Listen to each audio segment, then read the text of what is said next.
Graça e paz, queridos. Que Deus te abençoe. Hoje é terça-feira. Graças a Deus. Hoje é terça-feira e hoje nós vamos encerrar o livro de Números. Glória a Deus. Do capítulo 31 vai ser a leitura hoje, ao capítulo 36.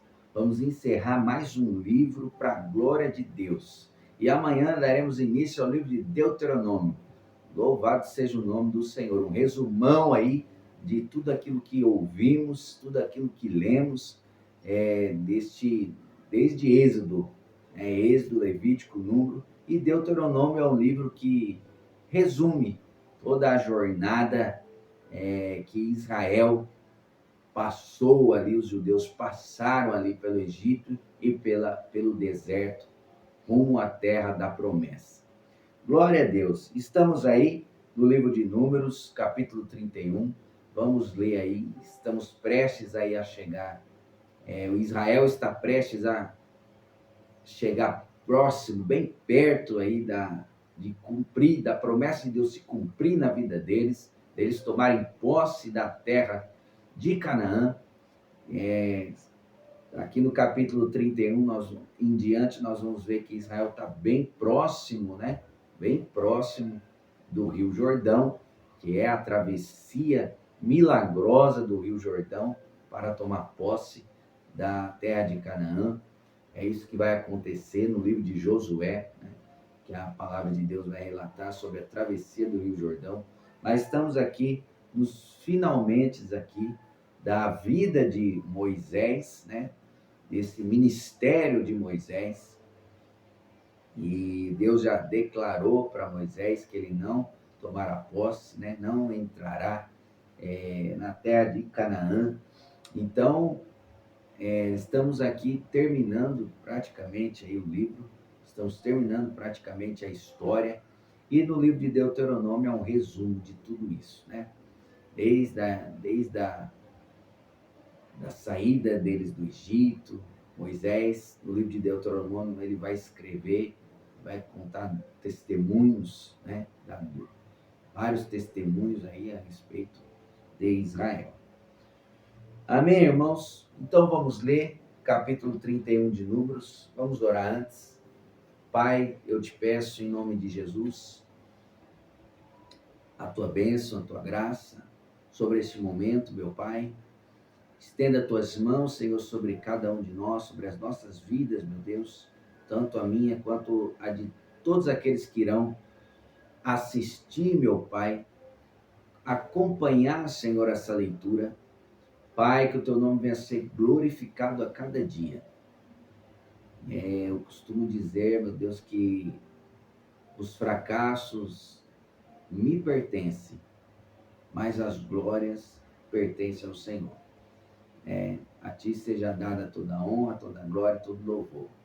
As coisas boas que acontecem em nossas vidas pertencem a ti e as ruins pertencem a nós, né?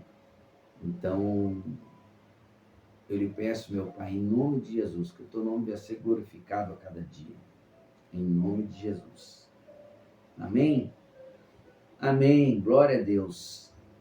Louvado seja o nome do Senhor. No livro de Números, capítulo 31. Vamos lá? Capítulo 31 do livro de Números. Israel conquista Midian. Vamos lá. Midian era a cidade, né? Era a terra que Moisés conheceu a tua esposa, né? E conheceu ali teu sogro Jetro. Constituiu ali uma família, 2 filhos veio deste casamento, dessa relação, desse relacionamento dele com Zípora. E a Bíblia vai falar aqui que Israel vai conquistar Midian, no capítulo 31. Vamos lá. O Senhor disse a Moisés: vingue-se dos midianitas, pelo que fizeram aos israelitas. Depois disso você morrerá e será reunido a seus antepassados. Olha isso. Deus já deixando bem claro que ele não iria atravessar mais uma vez o Rio Jordão e tomar posse junto com os israelitas da terra da promessa da terra de Canaã. Mas os midianitas serviram de pedra de tropeço para Israel, atraiu uma maldição terrível para Israel. As mulheres midianitas se relacionaram, tiveram relações com os israelitas e era proibido, Deus já tinha proibido o relacionamento de Israel com nações estrangeiras. Vamos ver. Então Moisés disse ao povo: escolham e armem alguns homens para lutarem na vingança do Senhor contra Midian. De cada tribo de Israel enviem 1000 homens para a batalha. Assim, escolheram 1000 homens de cada tribo de Israel, no total de 12.000 homens armados para guerrear. Moisés enviou 1000 homens de cada tribo, sob o comando de Finéias, filho do sacerdote Eleazar. Finéias levou consigo os objetos sagrados e as trombetas para dar a ordem de ataque. Atacaram Midian, como o Senhor havia ordenado a Moisés, e mataram todos os homens. Os 5 reis midianitas morreram na batalha: Evi, Requem, Zur, Ur e Reba. Também mataram a espada Balaão, filho de Beor. Mataram também o profeta Balaão. Então os israelitas acabaram matando o profeta Balaão. Por quê? Porque o profeta Balaão tinha dado a instrução para as mulheres. Olha, eu não consegui amaldiçoar com palavras, mas as mulheres midianitas, se tiverem relação sexual, se unirem, se casarem com os israelitas, isso vai contra a lei do Deus de Israel. Vai contra a lei. E aí pode enfraquecer o povo. Nós não vamos poder acabar com o povo, mas enfraquecer nós vamos. Então Balaão se uniu, mesmo que ele se afastou do rei Balaque, mesmo que ele se afastou do rei Balaque, ele passou uma instrução para as mulheres de Midian. Os israelitas capturaram as mulheres e as crianças midianitas e tomaram como despojo o gado, os rebanhos e toda a riqueza deles. Queimaram todas as cidades e acampamento onde os midianitas moravam. Depois de juntarem todos os despojos, tanto os prisioneiros como os animais, trouxeram tudo a Moisés, ao sacerdote Eleazar e a toda a comunidade de Israel, que estava acampada nas campinas de Moabe, junto ao rio Jordão, do lado oposto de Jericó. Moisés, o sacerdote Eleazar e todos os líderes da comunidade saíram ao encontro deles fora do acampamento. Moisés, porém, se enfureceu com os generais e os capitães que voltaram da batalha. Por que deixaram viver todas as mulheres? Perguntou ele. Foram justamente elas que seguiram o conselho de Balaão. Olha isso. Vamos grifar aqui, irmãos. Grifa aí na sua Bíblia esse versículo. É o versículo 15 e o versículo 16. Porque Moisés deixa muito bem claro o que Balaão aprontou contra os israelitas.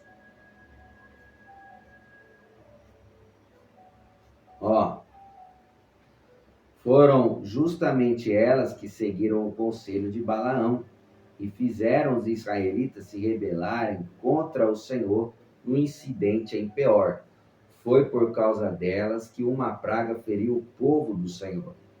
Agora, matem todos os meninos e todas as mulheres que tiveram relações sexuais com algum homem.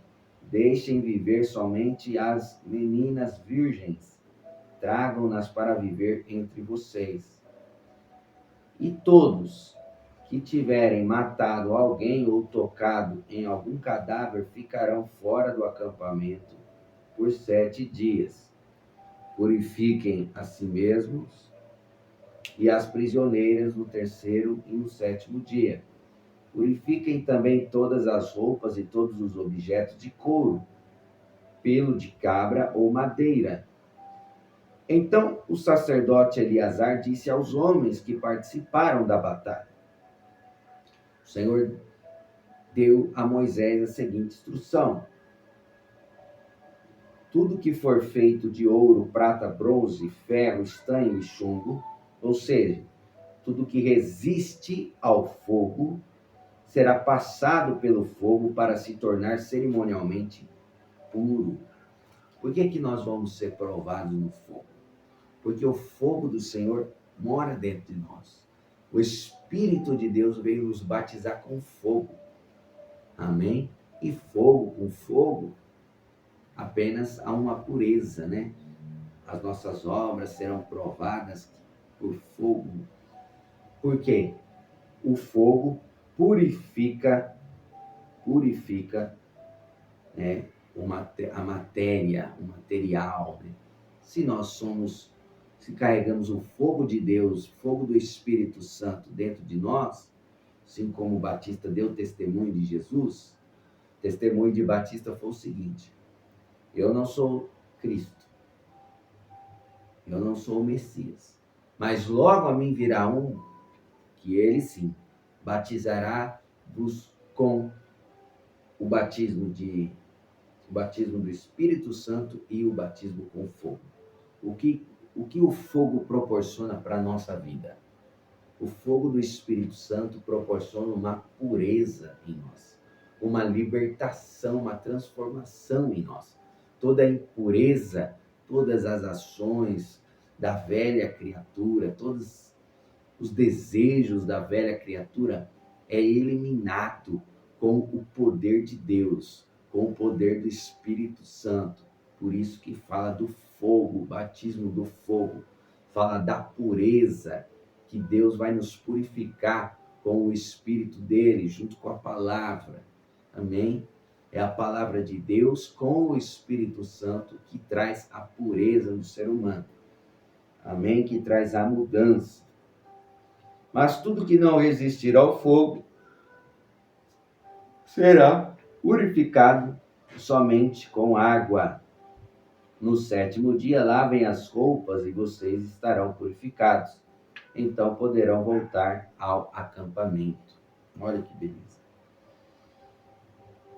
No versículo 25, Moisés vai fazer a divisão dos despojos, porque foi 1000 homens representando cada tribo. Então 12.000 homens na batalha venceram e voltaram com os despojos da guerra. Voltando com os despojos da guerra, nada mais justo que Moisés fazer a divisão corretamente dos despojos.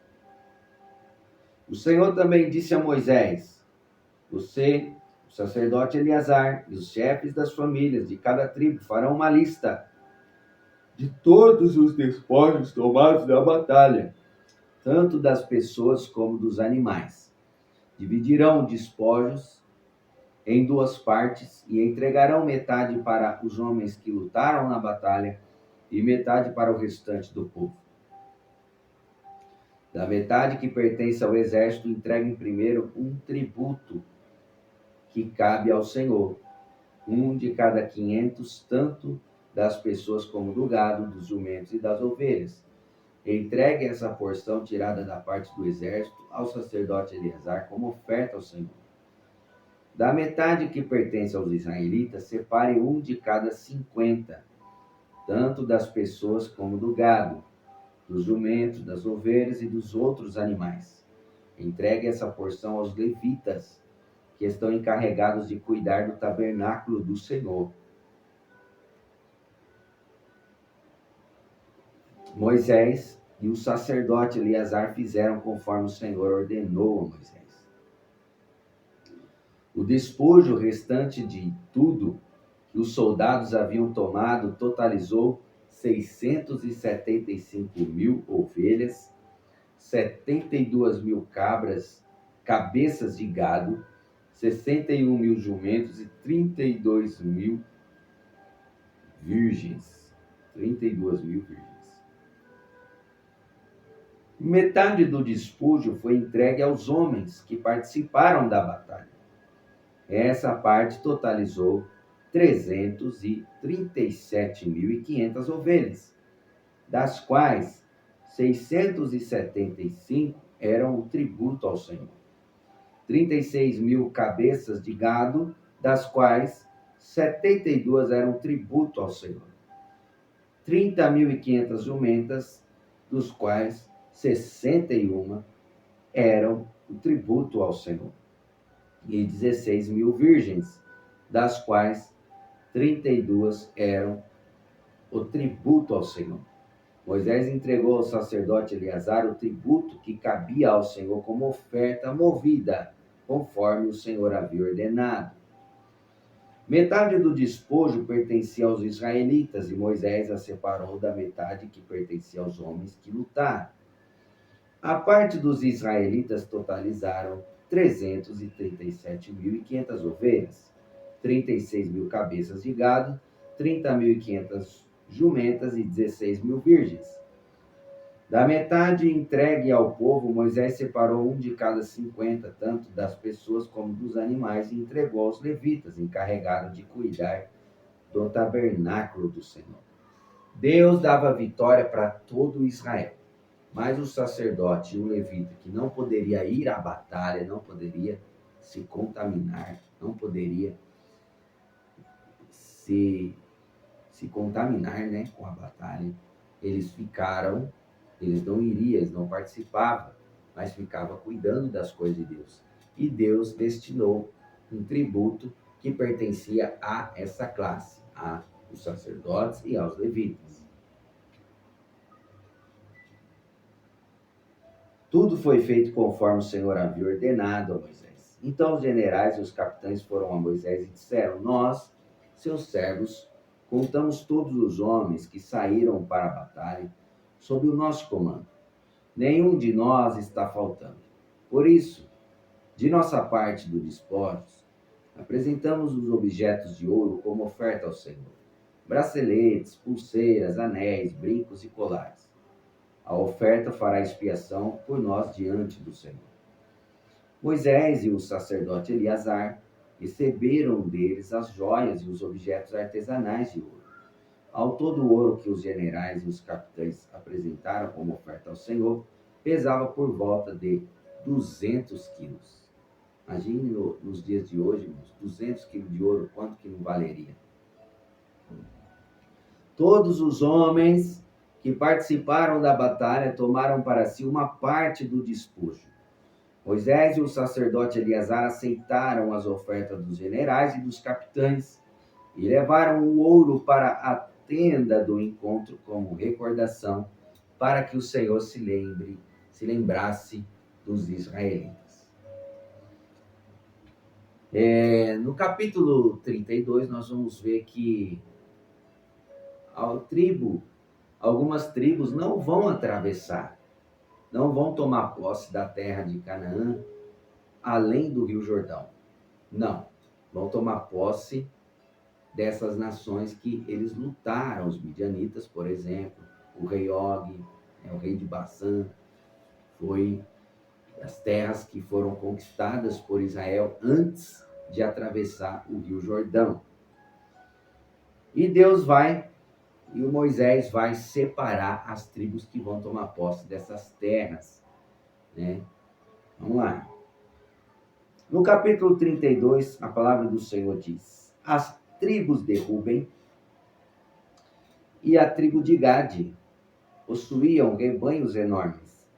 Por isso, quando viram que as terras de Jazar e Gileade eram adequadas para os rebanhos foram a Moisés, ao sacerdote Eleazar e a outros líderes da comunidade disseram: Vejam, as cidades de Astarote, Dibon, Jazar, Minha, Esbom, Eliale, Sibima-Nebo e Beon.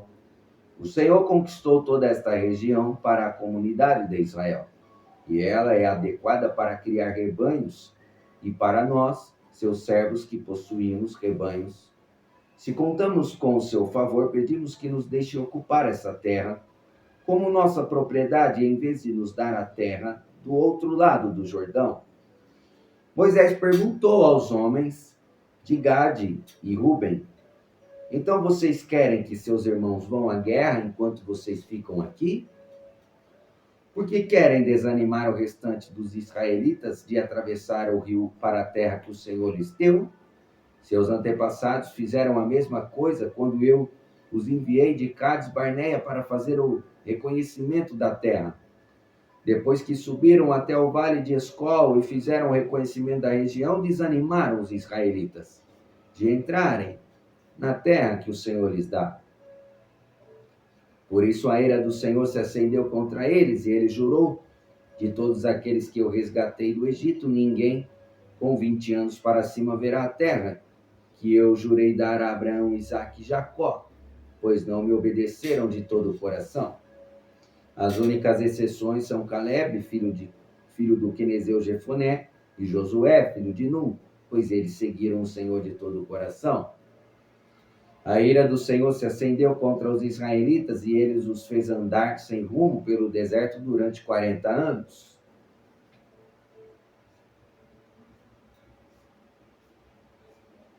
Até que toda a geração que havia pecado contra o Senhor tivesse morrido. Mas aqui estão vocês, uma raça de pecadores, fazendo exatamente a mesma coisa, acendendo ainda mais a ira do Senhor contra Israel. Se vocês se afastarem deles e se ele abandonar o povo no deserto, outra vez vocês serão responsáveis pela destruição de todo esse povo. Moisés ficou com medo, irmãos. Moisés ficou com medo de Deus ficar irado, porque essas duas tribos não queriam atravessar o Rio Jordão.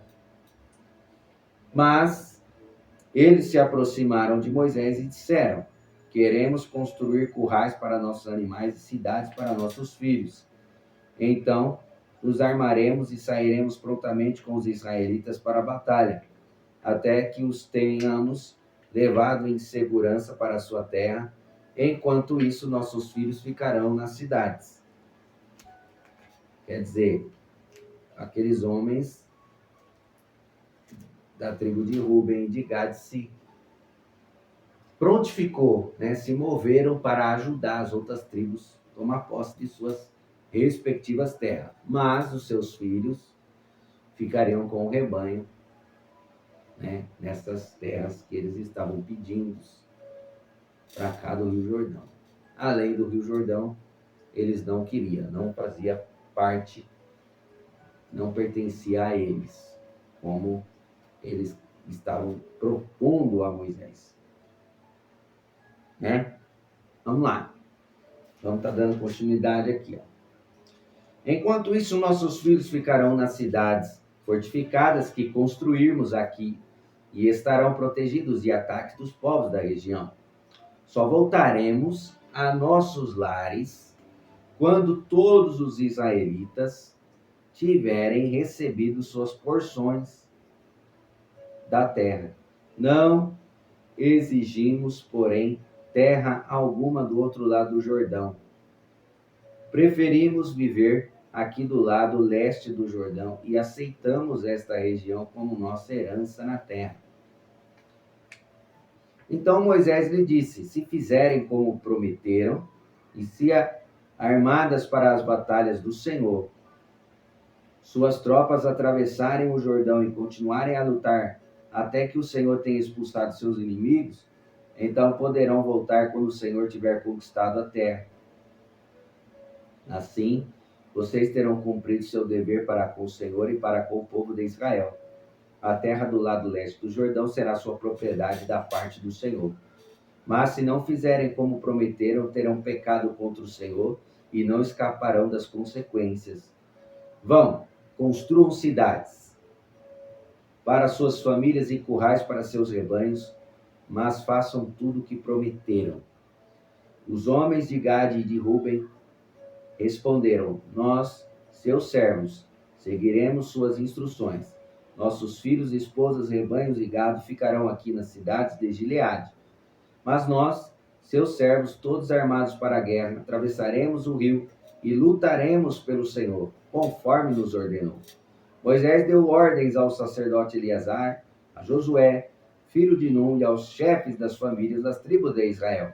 Disse ele: Os homens de Gade e Ruben estão armados para a batalha e atravessarão o Jordão com vocês e lutarão pelo Senhor. Se o fizerem, depois que a terra for conquistada, entregue-lhes o território de Gileade como sua propriedade. Mas se eles se recusarem a armar-se e atravessar o rio com vocês, serão obrigados a aceitar uma porção da terra com o restante de vocês em Canaã. Quer dizer, Gade e Ruben estavam abrindo mão das terras de Canaã, da sua herança, certo? Queria a terra fazia parte fora dos limites de Canaã. As tribos de Gade e Ruben disseram outra vez: Somos seus servos e faremos o que o Senhor ordenou. Atravessaremos bem armados o Jordão até Canaã e lutaremos para o Senhor. Mas nossa porção de terra está aqui, deste lado do Jordão. Então Moisés distribuiu terras entre as tribos de Gade e Ruben e a meia tribo de Manassés, filho de José. Então quer dizer, 2 tribos e meia.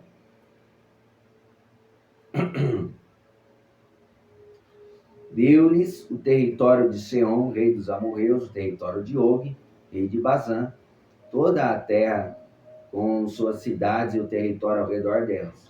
Os descendentes de Gade construíram as cidades de Dibon, Astarote, Aroer, Atarote, Zofã, Jazar, Jogbeá, Bet-Nimrá, Bet-Arã, e todas essas eram cidades fortificadas e com currais para os rebanhos. Os descendentes de Rubens construíram as cidades de Esbom, Eliale, Kiriataim, Nebo, Baal, Meon e Sibima, e mudaram o nome de algumas cidades que conquistaram e construíram. Os descendentes de Maquir, da tribo de Manassés, foram de Gileade, até Gileade. Tomaram posse dela e expulsaram os amorreus que viviam ali.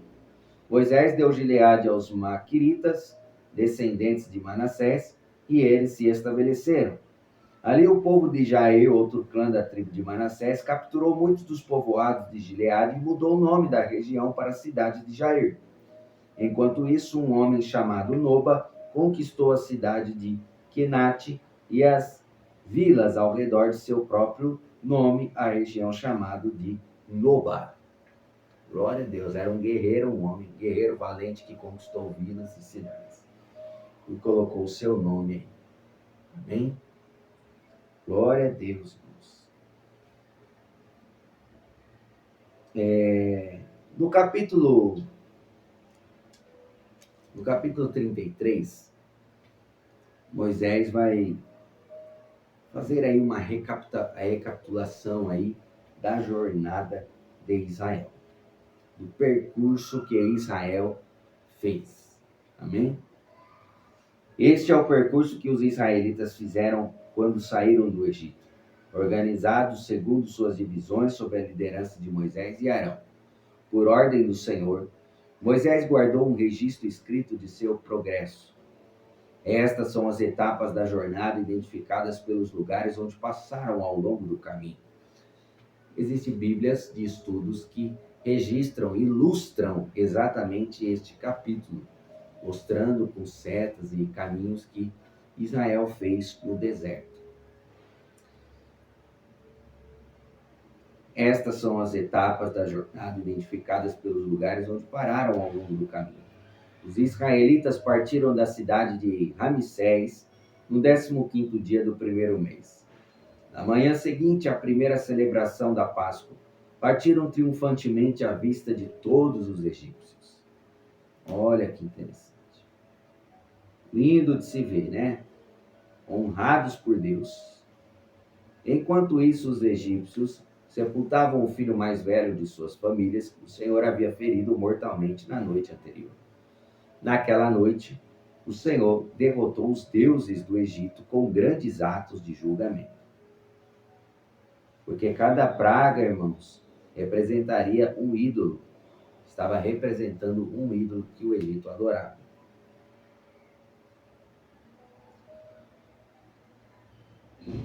Agora nós vamos ver uns nomes aqui difíceis, né?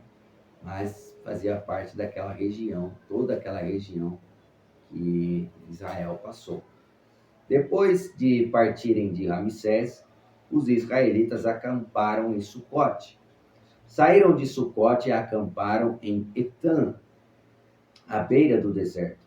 Saíram de Etã e voltaram para Piairote, de frente para Baal-Zefon, e acamparam perto de Migdol. Saíram de Piairote, atravessaram o Mar Vermelho e chegaram ao deserto. Viajaram 3 dias pelo deserto de Etã e acamparam em Mara. Saíram de Mara e acamparam em Elim, onde havia 12 fontes de água e 70 palmeiras. Saíram de Elim e acamparam junto ao Mar Vermelho.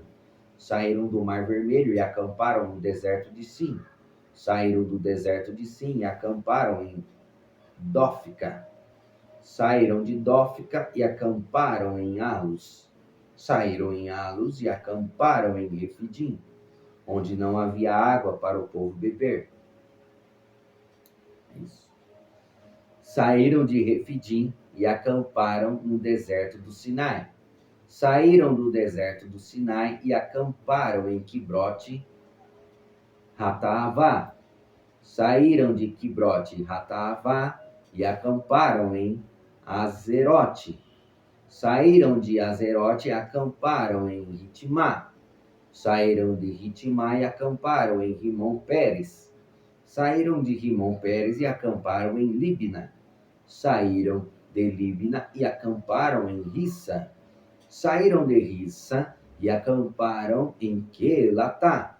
Saíram de Quelatá e acamparam no Monte Sefer. Saíram do Monte Sefer e acamparam em Aradá. Saíram de Aradá e acamparam em Maquelote. Saíram de Maquelote e acamparam em Taate. Saíram de Taate e acamparam em Terá. Saíram de Terá e acamparam em Mítica. Saíram de Mítica e acamparam em Asmona. Saíram de Asmona e acamparam em Mazerote. Saíram de Mazerote e acamparam em Beni-Jaacã.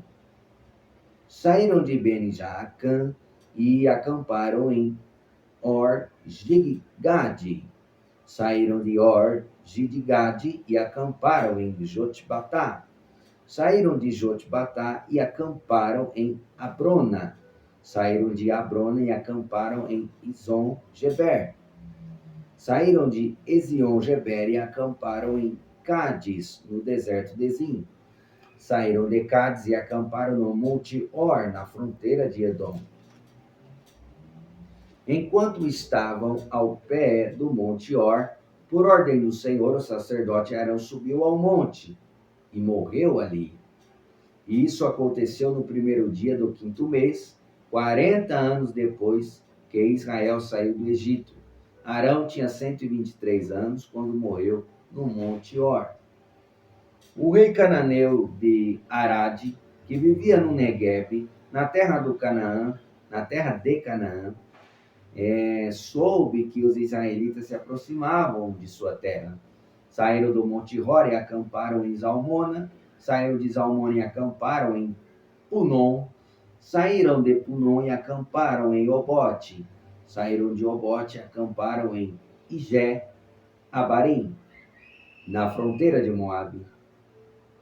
Saíram de Ijé-Abarim e acamparam em Dibon-Gade. Saíram de Dibon-Gade e acamparam em Almon de Blataim. Saíram de Almon de Blataim e acamparam nos montes de Abarim, perto do Monte Nebo. Saíram dos montes de Abarim e acamparam nas campinas de Moabe, junto ao rio Jordão, do lado oposto de Jericó.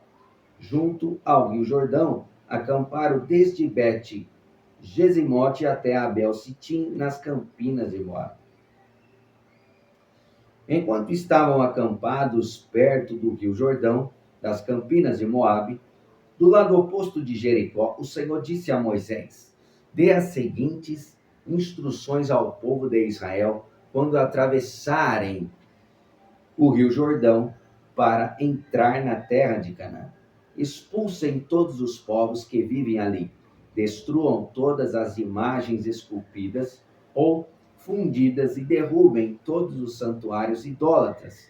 Tomem posse da terra e estabeleçam-se nela, pois eu lhes dei a terra para a ocuparem. Distribuam a terra entre os clãs por sorteio de forma proporcional ao tamanho de cada clã. Os clãs maiores receberão uma porção maior e os clãs menores uma porção menor. A decisão por sorteio é definitiva. Assim, as porções de terra serão distribuídas entre as tribos de seus antepassados. Mas, se vocês não expulsarem os povos que vivem na terra, isso aqui é importante nós grifarmos. Para nós, lá na frente, quando nós estivermos nas profecias, nos livros dos grandes e pequenos profetas, nós vamos entender os altos e baixos de Israel. Por que que Israel viveu altos e baixos? Por que que Israel viveu um declínio espiritual lá na frente? Isso aqui é bom nós grifarmos. Mas se vocês não expulsarem os povos que vivem na terra, aqueles que restarem serão como farpas em seus olhos e espinhos em suas costas. Serão um tormento para vocês na terra que habitarem, e eu farei a vocês aquilo que planejava fazer a eles. Terrível. Serviam de espinhos nas costas, ferpas nos seus olhos. Se você não expulsar o inimigo da tua casa, ele um dia vai virar uma ferpa, um incômodo, vai te incomodar muito.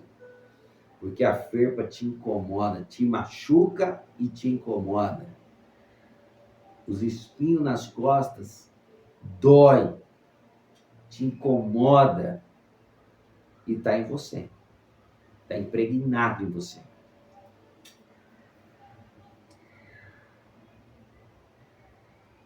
Você queria que aquilo fizesse parte da tua vida. E aquilo que fazia parte da tua vida, que você queria que fizesse parte da tua vida, vai ser tão incômodo, vai te incomodar. Porque não expulsou o inimigo da sua terra. Antes fez aliança com ele, quis escravizá-lo, quis que ele prestasse serviço a você.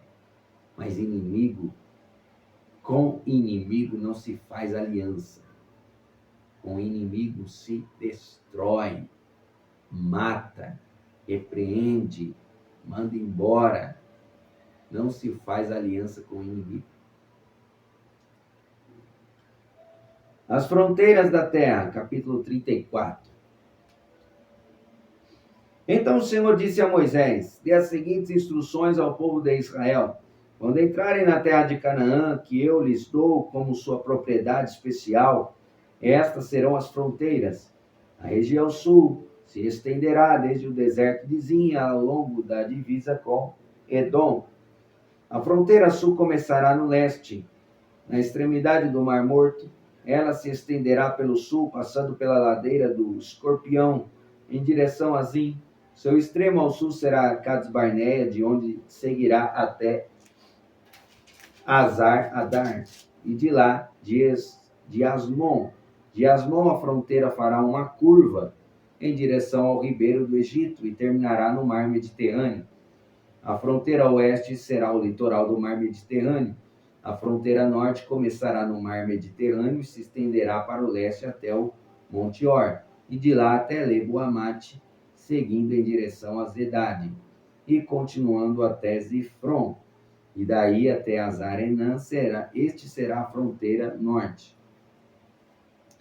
A fronteira leste começará em Hazar-Enã, se estenderá para o sul até Sefã e descerá até Ribla, do lado leste de Aim.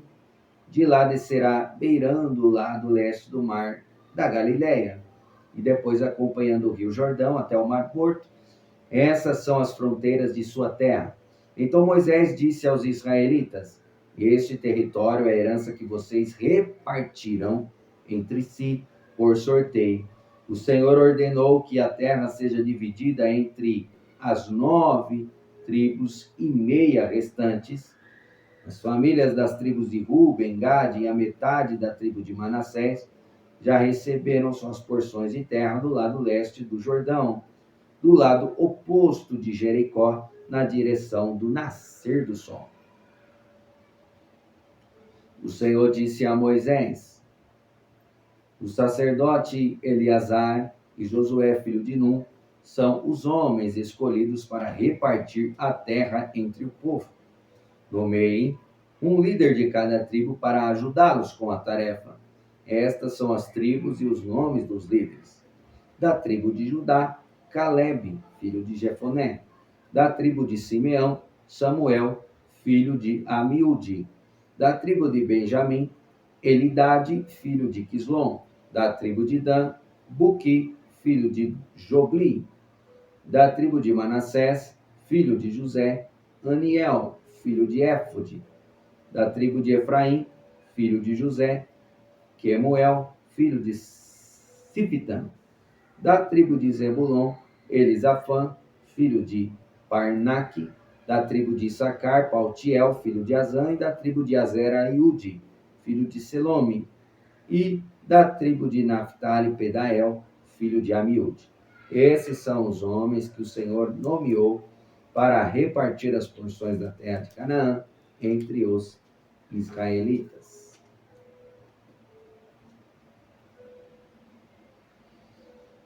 Lembra que os levitas Deus não deixou herança para os levitas, que o Senhor era a sua herança. Aqui Deus vai destinar cidades para os levitas morarem. Cidades para os levitas morarem. Vamos lá, no capítulo 35, Deus define cidades para os levitas. O Senhor disse a Moisés junto ao rio Jordão, nas campinas de Moabe, do lado oposto de Jericó: ordene aos israelitas que das propriedades que receberem por herança deem algumas cidades para os levitas morarem. Entregue também as pastagens ao redor delas.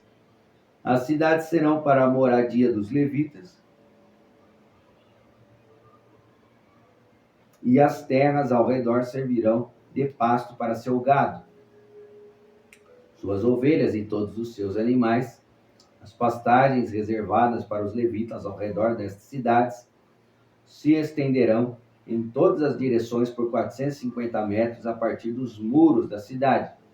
Meçam 900 metros fora dos muros da cidade e em todas as direções, leste, sul, oeste e norte, com as cidades no centro. Essa será a área de pastagem das cidades. 6 das cidades que vocês derem aos levitas serão cidades de refúgio, para onde uma pessoa que tiver matado alguém acidentalmente poderá fugir e ficar a salvo. Além disso, deem a eles 42 cidades. No total, vocês darão aos levitas 48 cidades, com as pastagens ao redor.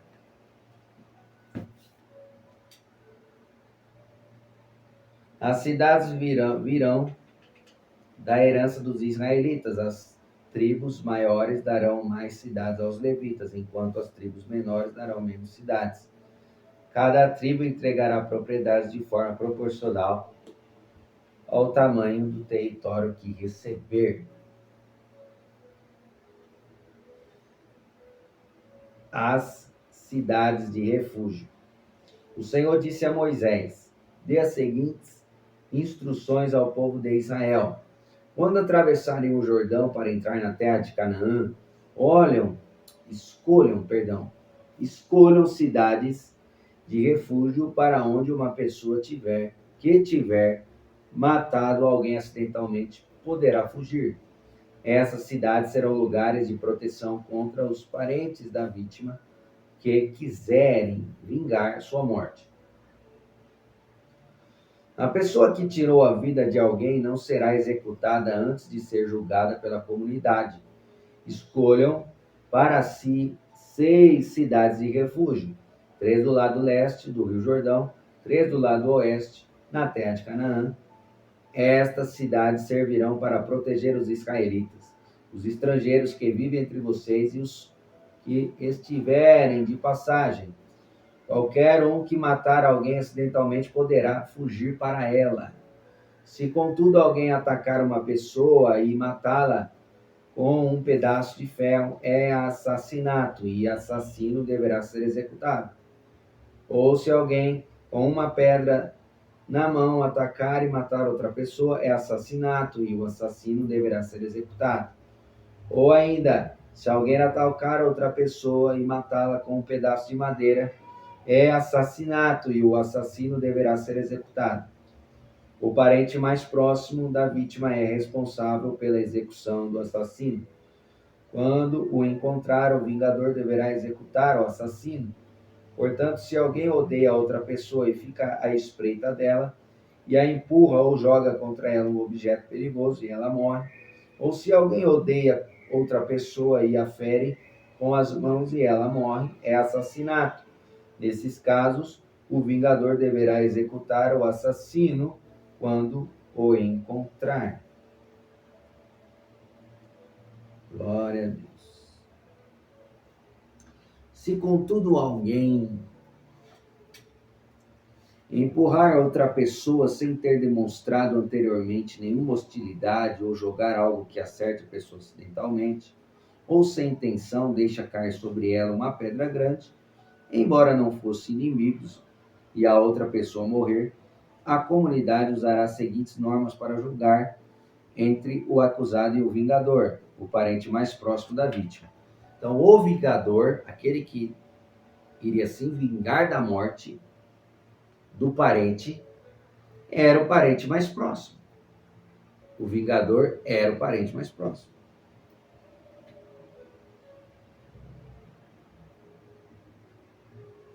Vamos lá.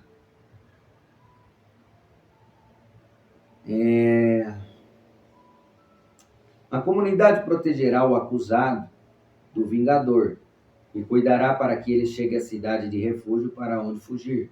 Ali ele ficará até a morte do sumo sacerdote, que foi ungido com o óleo sagrado. Se, contudo, o acusado sair alguma vez dos limites da cidade de refúgio e o vingador o encontrar fora da cidade e o executar, essa morte não será considerada assassinato. O acusado deveria ter ficado dentro da cidade de refúgio até a morte do sumo sacerdote. Depois da morte do sumo sacerdote, porém, o acusado poderá voltar à sua propriedade. Essas são as prescrições legais a serem cumpridas de geração em geração, onde quer que morarem. Todos os assassinos deverão ser executados, mas apenas se mais de uma testemunha apresentar provas. Ninguém será executado com base no depoimento de apenas uma testemunha. Tem que ter mais pessoas para dar testemunho. Jamais aceitem resgate pela vida de alguém que foi declarado culpado de assassinato e condenado à morte.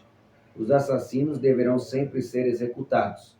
E jamais aceitem resgate de alguém que fugiu para uma cidade de refúgio, permitindo com isso que o acusado volte à sua propriedade antes da morte do sumo sacerdote. Essa medida garantirá que a terra em que vivem não seja contaminada, pois o assassino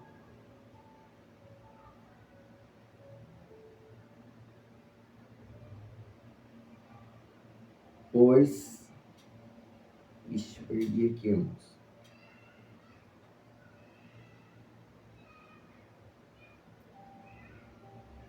Pois o assassino contamina a terra.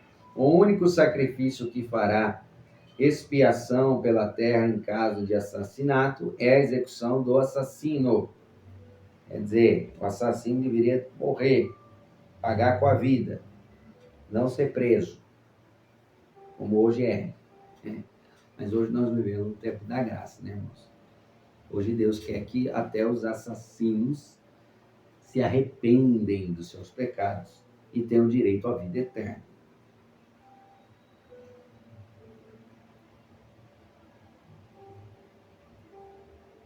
Depois da morte do sumo sacerdote ali, tá, o único sacrifício que fará expiação pela terra, em caso de assassinato, é a execução do assassino.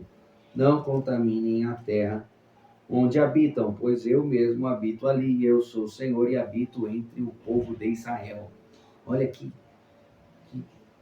maravilha você servir um Deus que habita no vosso meio, não é? Mulheres que herdam propriedades. No capítulo 36, e assim é o último capítulo, vamos ver que propriedades foram destinadas a mulheres. Os chefes das famílias do clã de Gileade, descendentes de Maquir, filho de Manassés, filho de José, apresentaram uma petição a Moisés e aos líderes de Israel. Os chefes das famílias disseram a eles: o Senhor o instruiu a repartir a terra por sorteio entre os israelitas. O Senhor também o instruiu a entregar a herança que pertencia a nosso irmão Zelofiade às filhas dele. Mas, se elas se casarem com homens de outra tribo de Israel, levarão consigo suas propriedades para a tribo dos homens com quem se casarem. Com isso, a área total do território de nossa tribo será reduzida. Quando chegar o ano do jubileu, a porção de terra que elas receberam será anexada à porção dessa nova tribo, e essa propriedade será tirada da tribo de nossos antepassados para sempre. Então Moisés deu aos israelitas a seguinte ordem do Senhor: a preocupação dos homens da tribo de José é justa. É isto que o Senhor ordenou acerca das filhas de Zelofiade.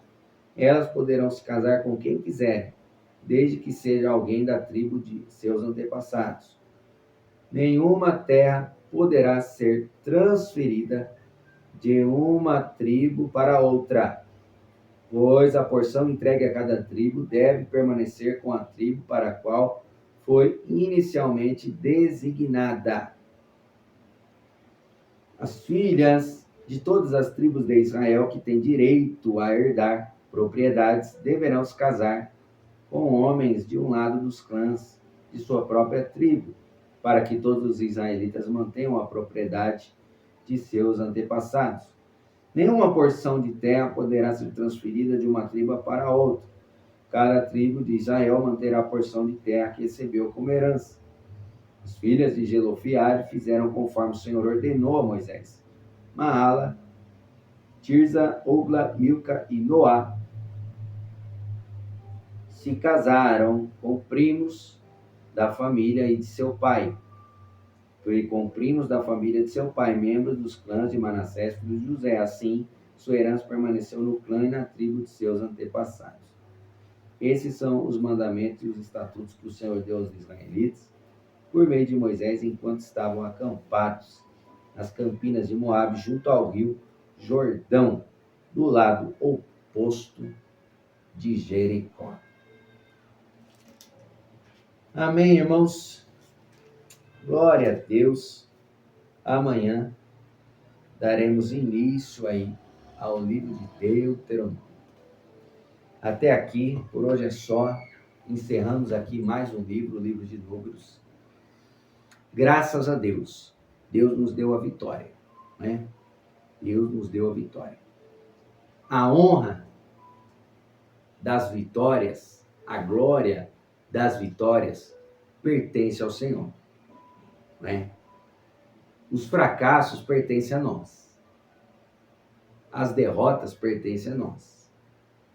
E através dos fracassos e das derrotas, Deus nos molda, Deus nos transforma, nos lapida e nos faz pessoas melhores, para que as próximas batalhas nós venhamos a ter experiência o suficiente para termos a vitória, para recebermos a vitória. Então, meus irmãos, a glória precisa ser toda de Deus. Se algo de bom está acontecendo na tua vida, dê glórias a Deus. Agora, se você está passando por um processo difícil, dê glórias a Deus. Por quê? Deus vai usar este momento difícil para moldar o seu caráter e te preparar para receber a vitória. Deus não perde tempo. Amém? Deus não perde tempo. Em todos os momentos, Deus nos ensina, nos lapida, nos transforma, nos faz pessoas melhores. Amém? Que Deus te abençoe, irmão. Fique na paz do Senhor. Amanhã, se Deus quiser, estaremos dando início no livro de Deuteronômio. Amém? Um forte abraço. Fique na paz do Senhor. Compartilhe essa live. Se inscreve aí no meu canal. Me ajude a crescer. Ajude esse canal a crescer. Ganhar força para mais pessoas serem alcançadas com a palavra de Deus. Um beijo no seu coração. Amanhã estaremos de volta.